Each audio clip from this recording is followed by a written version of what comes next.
always going to be talking about processed foods on this channel, and there are two main reasons why.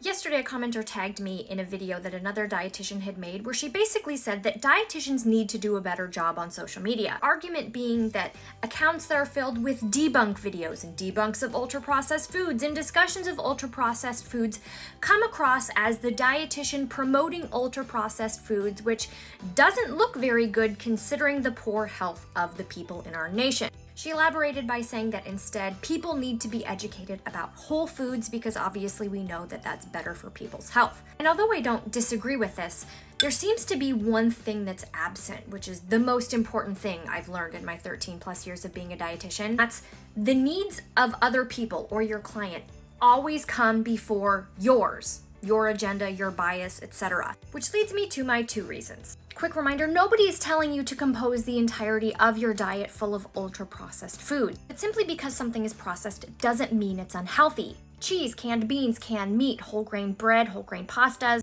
I don't know why soup is over here. But I've also found some lightly breaded high-protein chicken nuggets that are fabulous. But again, nobody's telling anybody to compose the entirety of their diet Doritos and Twinkies, but a burger and fries here and there, totally fine. Reason number one why we talk about processed foods. Because unqualified idiots on the internet were trying to convince you that a fish cracker was going to give you cancer. Fear is profitable. It gets likes, views, shares. It sells you programs, supplements that you don't need. Sure, Big Pharma has a lot of money, but not compared to Big Wellness. And they make this money in part by trying to convince you that your food is poison, and it's working, so why the hell would they stop now? It's probably gonna get a whole lot worse. So as long as the misinformation continues, there are going to need to be qualified professionals to debunk it because this harms people, period. Reason number two why we will continue to talk about processed and ultra-processed foods is because people are eating them. Yes, educating people about whole foods is great.